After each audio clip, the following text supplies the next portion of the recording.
প্রিয় শিক্ষার্থী বন্ধুরা, তোমরা তোমাদের শিক্ষার সমস্ত তথ্য জানতে এবং সকল সমস্যার সমাধান জানতে এখনই জয়েন করো আমাদের ফেসবুক গ্রুপে। ফেসবুক গ্রুপের লিংক দেওয়া আছে ডিসক্রিপশন বক্সে। স্বাগতম সবাইকে ওয়েস্ট পয়েন্ট একাডেমিতে। আশা করি সবাই ভালো আছো।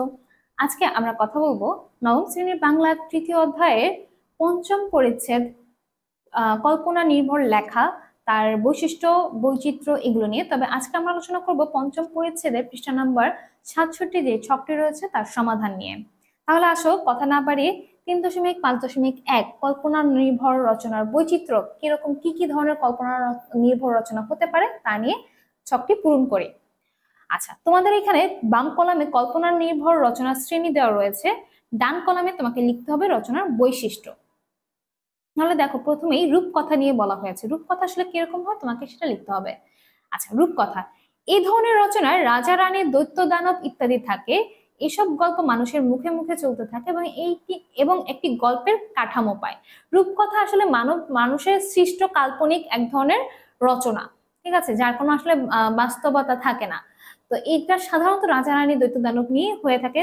ছোটবেলায় অনেকেই তোমরা নিশ্চয়ই বাবা মা দাদা দাদি নানা নানির মুখ থেকে এ ধরনের রূপকথা শুনে তোমরা ঘুমাতে খাবার খেতে। এরপর দেখো, কল্পনা নির্ভর রচনা হতে পারে বৈজ্ঞানিক কল্পকাহিনী। বৈজ্ঞানিক কল্পকাহিনী কিরকম? এ ধরনের রচনায় ভবিষ্যতের জগৎ, বিজ্ঞান, আবিষ্কৃত এলাকা, গ্রহান্তরের কাল্পনিক ধারণা ইত্যাদি যুক্ত থাকে। মানে ভবিষ্যৎ জগৎ আসলে কেমন হবে যেটা আসলে আমরা জানি না, ভবিষ্যতে বিজ্ঞানের যেটা আবিষ্কার হয়নি, অনাবিষ্কৃত এলাকা কেমন হবে, গ্রহান্তরের কাল্পনিক ধারণা কিরকম হবে, ইত্যাদি নিয়ে কিন্তু বৈজ্ঞানিক কল্পকাহিনী লেখা হয়ে থাকে। এবং সর্বশেষ দেখো, রম্য রচনা। রম্য রচনা মানে হাস্য বা হাস্যাত্মক কিছু বিষয়। এই ধরনের রচনায় লেখক সরস ভঙ্গিতে কোনো বক্তব্য বা কাহিনী তুলে ধরেন। অনেক সময় কৌতুক, হাস্যরস কিংবা ব্যঙ্গ বিদ্রুপ ব্যবহার করে এ ধরনের লেখা আকর্ষণীয় করা হয়ে থাকে।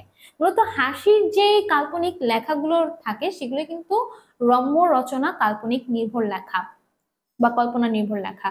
তো এই ছিল হচ্ছে রূপকথা, বৈজ্ঞানিক কল্পকাহিনী, রম্য রচনা এর বৈশিষ্ট্য। আশা করি তোমরা বুঝতে পেরেছো।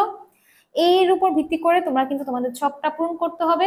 আশা করি এখন তোমরা নিজেরা খুব সহজেই ছকটা পূরণ করতে পারবে। আগামী ক্লাসে আমরা কিশলয়ের জন্ম মৃত্যু এই গল্পটা বিস্তারিতভাবে পড়বো এবং তার যে ছকগুলো রয়েছে তার সমাধান করব। সে পর্যন্ত সবাই ওয়াইস পয়েন্টের সাথে থাকো, ওয়াইস পয়েন্টকে সাবস্ক্রাইব করে সবাই ভালো থাকো। ধন্যবাদ।